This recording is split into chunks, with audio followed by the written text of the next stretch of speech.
ओम गणेश। हर हर महादेव। कर्मकांड बाय आनंद पाठक में एक बार पुनः आप सभी का स्वागत करता हूं। और आप सबकी सोमवती अमावस्या बहुत ही शुभ रही होगी। और जैसे रुद्राभिषेक के विषय में बहुत सारे लोगों ने मैसेज, ईमेल, फ़ोटोज़ भी शेयर किए हैं, तो सभी का धन्यवाद। अब आज हम बात करने वाले हैं एक और संक्षिप्त लेकिन बहुत लोगों के मन में जो संदेह शंका है, खास करके ये शंका या ये प्रश्न कि बहुत सारे पूजा पाठ, बहुत सारे अनुष्ठान आदि, बहुत सारी भक्तियाँ करने के बाद, ये सत्कर्म करने के बाद भी फिर कभी कभी कुछ परेशानियाँ क्यों रहती है। अब इसका एक ही श्लोक में जो मुझे प्राप्त हुआ है शास्त्रों के प्रमाण में, वो मैं आज आपको बताऊंगा। क्योंकि कई बार ये होता है कि हर एक अनुष्ठान का, मानिए कि कोई एक अनुष्ठान है, दो लोगों ने किया, उसमें से एक को फल तो मिला लेकिन एक को नहीं मिला। लेकिन जब आप दोनों का जीवन देखेंगे तो दोनों का जीवन अलग होगा। और जैसे हम ज्योतिष शास्त्र की बात करें तो दोनों का जन्म समय, दोनों की जन्म कुंडली, दोनों का भाग्य, सब कुछ अलग ही होता है, हर एक का अलग होता है उसी प्रकार से। लेकिन एक को फल मिल गया, तुरंत मिला, या फिर एक को फल मिला लेकिन विलंब से मिला, तो फिर वो होगा कि ऐसा क्यों। कई बार ये होता है कि बहुत लोगों की कुंडली में इतने सारे जन्म ग्रह या दोष वगैरह रहते हैं, वो किसी न किसी जन्म के रहते हैं। तो बहुत सारे जन्मों के कुछ संचित कर्म होते हैं, जब तक उसका क्षय नहीं होगा तब तक उनको यह फल प्राप्त नहीं होगा। अब आज मुख्य रूप से मैं कहने का आपको यह अर्थ समझाने का प्रयत्न करूंगा या कर रहा हूं कि अगर जब आपकी महादशा भी खराब चल रही हो, 7.5 या फिर ढैया चल रही हो शनि की, घर में कलश है, क्लेह है, या फिर कलह है, या फिर दरिद्रता है, या फिर कोई भी दोष है, और इतनी सारी चीज़ें जब होती है, बहुत सारे उपायों के बाद भी जब फल प्राप्त नहीं होता, तो अवश्य यह जो शास्त्रोक्त कथन है, एक बार अवश्य इसका प्रयत्न कीजिएगा, आजमाइएगा। इसमें और अधिकतर कुछ करने की आवश्यकता नहीं है। जो जो स्टेप्स इसमें लिखे गए हैं, बताए गए हैं, वो करने का प्रयत्न कीजिएगा। धीरे धीरे अवश्य जो सत्कर्म किए हैं, करेंगे, उसका फल निसंदेह प्राप्त होगा। और इसी विषय पर आज हम बात करने वाले हैं। अगर आपको यह विषय वीडियो पसंद आए तो लाइक करें, शेयर करें, चैनल पर नए हो तो सब्सक्राइब अवश्य कीजिएगा। तो चलिए शुरू करते हैं। जैसे क्या लिखा है कि देव ब्राह्मण वंदनाद गुरुवचः संपादनात् प्रत्यहं साधूनाम अभिभाषणात् कतिपय श्रेयः कथा कर्णनात् होनाद अध्वर दर्शनात् शुचि समो भावात् जपात् दानतो नो कुर्वती कदाचिदेव पुरुषस्यैव ग्रहाः पीडनम। अब इसका हिंदी में बहुत ध्यान से अर्थ समझिए और श्रवण कीजिए।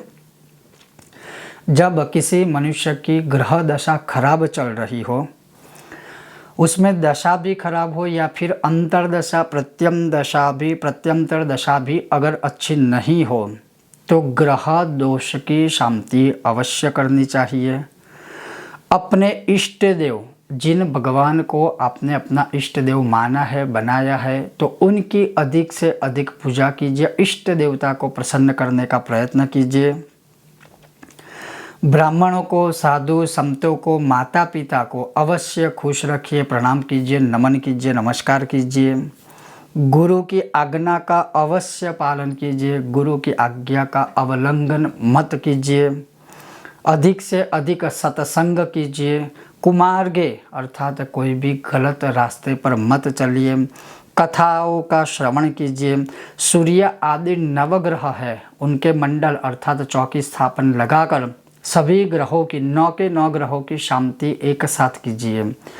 9 के 9 ग्रहों के मंत्र जाप यथाशक्ति कीजिए, या उनसे संबंधित जो भी कवच है, स्तोत्र आदि है, उनके पाठ कीजिए। उनका दशांश यज्ञ अवश्य करवाइए। और उस दशांश यज्ञ में यव अर्थात जो जौ हम कहते हैं, बार्ली, वह सफ़ेद काले तिल, जिस ग्रह की जो समिध होती है, उस ग्रह की उस समिध का प्रयोग कीजिए। और यज्ञ नारायण का दर्शन कीजिए।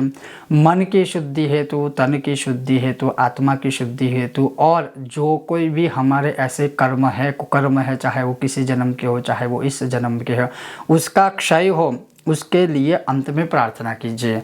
अब ये सिर्फ इतना भी अगर किया जाए, ऐसा नहीं है कि ये सब कुछ कीजिए, लेकिन जितना हो सकता है। देखिए, माता पिता घर में ही है, उनको नमन कीजिए, उनकी सेवा कीजिए, उनको खुश रखने का प्रयत्न कीजिए।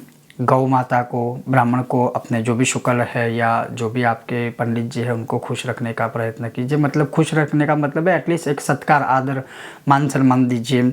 उसी प्रकार से आपके जो गुरु है, उस गुरु वचन के ऊपर दृढ़ श्रद्धा रखिए, वचन पर विश्वास रखिए और उसका आचरण कीजिए। तो ये हो गए सहज और सरल उपाय जो आप कर सकते हैं बिना कोई विधि विधान के। 9 ग्रहों के विषय में यहाँ पर भी लिखा है कि 9 के 9 ग्रहों के जो स्थापन है, अवश्य उनका प्रयोग करना चाहिए। और ये मैं कह सकता हूँ, ये हमारे द्वारा भी बहुत यजमानों के लिए किया जाता है और सभी लोग करते होंगे, तो ये बहुत ही अचूक उपाय है। अब इस विषय में बहुत एक अलग भ्रांति है 9 ग्रहों के विषय में, जो मैं स्पष्ट करना चाहूँगा। बहुत लोग कहते हैं कि हमारे कुंडली में तो सूर्य उचका है, तो सूर्य की पूजा करेंगे तो वो तो दिक्कत होगी। बहुत लोग कहते हैं कि हमारी कुंडली में ये ग्रह नीच का है, तो अगर हम उनको छेड़ेंगे तो फिर हमारा और बुरा होगा। ऐसा नहीं है।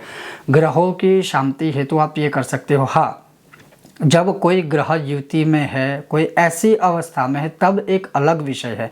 ये क्या बात है कि जब आप बहुत कुछ करते हो आपकी कुंडली में, जैसे श्रापित दोष है, पितृदोष है, या अंगारक दोष है, चांडार दोष आदि है, ऐसे कोई विपरीत योग है जो जिसकी वजह से हम दुखी है या दरिद्र है, तो अवश्य यह उपाय करना चाहिए।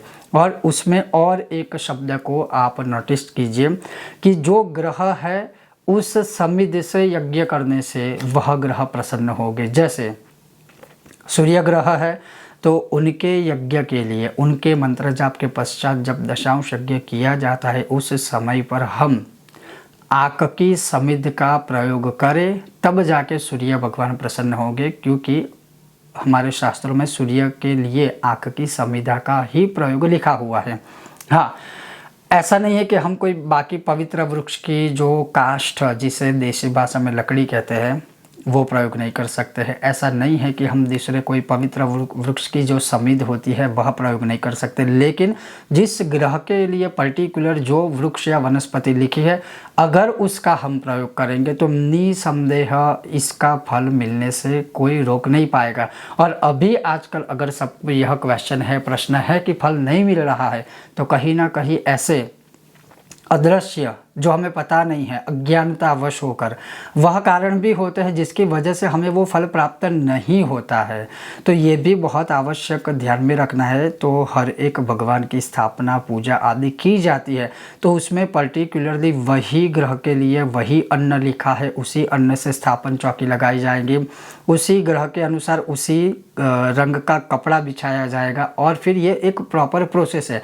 अगर इस प्रकार से ये सारा उपाय अगर किया जाएगा या किया जाता है, तो अवश्य ही बुरी महादशा से मनुष्य बाहर निकलता है और भगवान की, गुरु की, माता पिता की, नवग्रह की अवश्य पूर्ण कृपा प्राप्त होती है। और धीरे धीरे करके जो संचित कर्म है, जो बुरे कर्म है, उसका क्षय होगा, और जो हम सत्कर्म करते हैं उसका अवश्य ही शुभ फल हमें प्राप्त होगा। तो अवश्य ये ध्यान में रखिएगा और आप स्वयं भी इसको प्रयोग कीजिएगा, आजमा के देखिएगा और फिर देखिए कि आपको इसका कितना शुभ फल प्राप्त होता है। बहुत जल्द मिलते हैं ऐसा ही एक नए विषय और वीडियो के साथ। तब तक आप देखते रहिए कर्मकांड बाय आनंद पाठक मेरे साथ। ओम गणेश हर हर महादेव।